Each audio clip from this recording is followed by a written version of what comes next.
Hello दोस्तों, तो देवभूमि ज्ञान दर्शन में आपका बहुत बहुत स्वागत है। तो आज हम देखेंगे आपका 5 दिसंबर 2021 को जो आपका वीडियो वीपीडीओ का पेपर हुआ था, ठीक है। और ये आपका थर्ड शिफ्ट का पेपर है, ठीक है। तो इसमें आपकी कई पोस्ट थी, तो आज हम इसमें डिस्कस करेंगे हिंदी को, ठीक है। चलो फिर स्टार्ट करते हैं। तो हमारा पहला प्रश्न है, वह है कि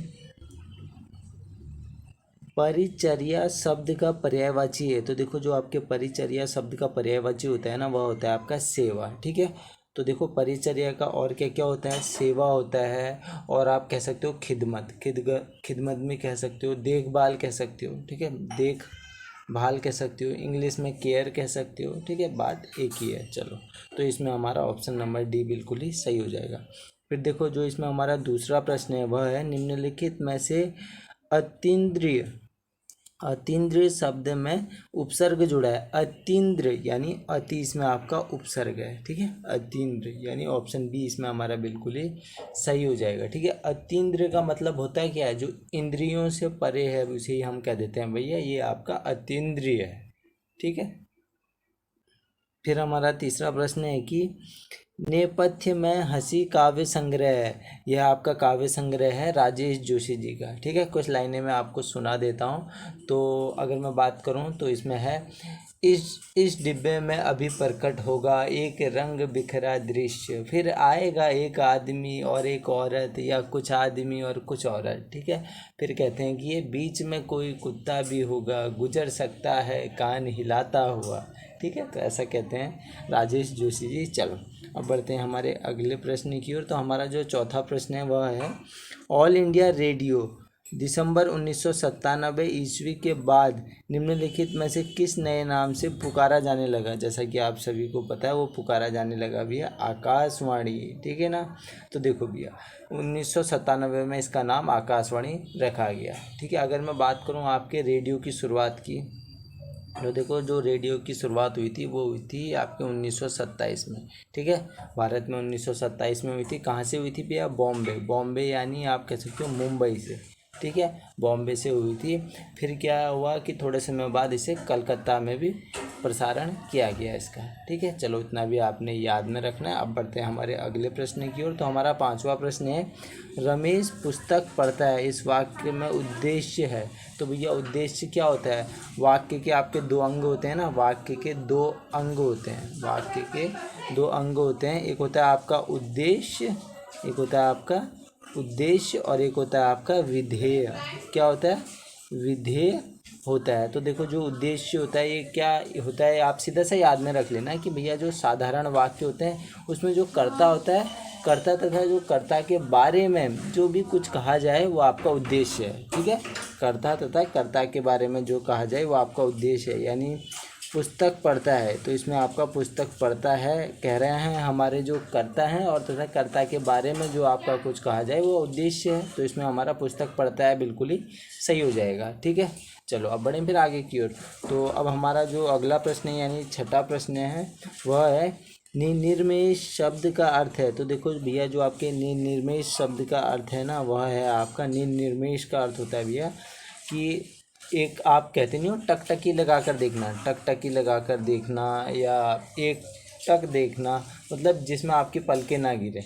तो इसमें जो हमारा सही आंसर होगा वो होगा बिना पलक झपकाए, ठीक है। तो ऑप्शन और नंबर एक हमारा बिल्कुल ही सही हो जाएगा। चलो, अब बढ़ते हैं हमारे अगले प्रश्न की ओर। तो हमारा सातवां प्रश्न है, लहरें व्योम चुमती उठती में अलंकार है। तो देखो भैया, लहरें व्योम चुमती उठती, यानी देखो एक अतिशयोक्ति हो रही है आपके यहाँ पे। कहा जा रहा है कि लहरें आकाश को चूमती हुई, ठीक है ना, लहरें आकाश को चूमती हुई। तो यहाँ पे अतिशयोक्ति हमारा बिल्कुल ही सही हो जाएगा, ठीक है। अतिशयोक्ति क्या होता है? जब हम बात को बढ़ा चढ़ा के कह देते हैं तो हमारा अतिशयोक्ति हो जाता है, ठीक है।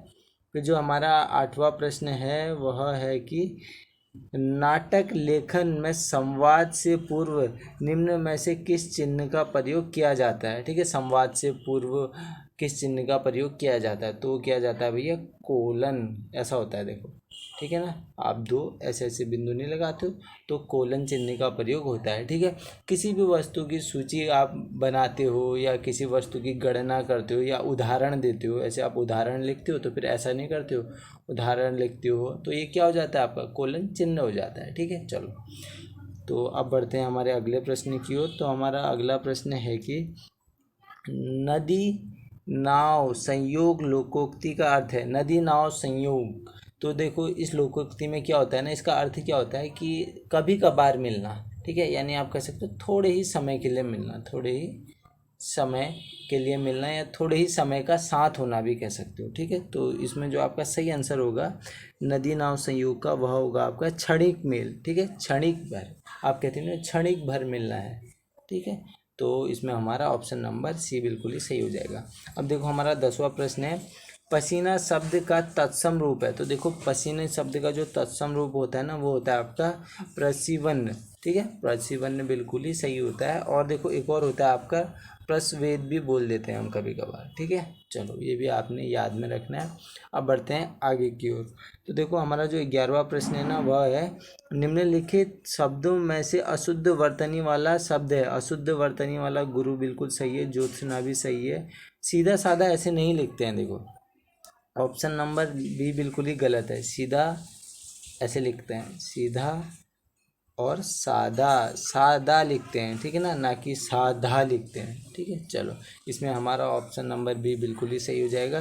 तो 12वां प्रश्न है, अंश का अर्थ होता है भाग, ठीक है, आप कहते हैं ना इसका एक अंश, अंश हमें दे दो, यानी एक टुकड़ा हमें दे दो, भाग हमें दे दो, ठीक है। और इस अंश का अर्थ होगा, तो इस अंश का अर्थ होता है भैया आपका कंधा। क्या होता है? कंधा। चलो ये भी आपने याद में रखना है। अब बढ़े फिर आगे की ओर। तो देखो हमारा जो 13वां प्रश्न है ना, वह है हस्ताक्षर शब्द है। तो देखो भैया हस्ताक्षर शब्द आप कैसे लिखते हो? हस्ताक्षर मान लो मैंने लिख दिया एक ने हस्ताक्षर किए, ठीक है, एक ने हस्ताक्षर किए लिख दिया मैंने, ठीक है। अब वहीं पर मैंने लिख दिया भैया सबने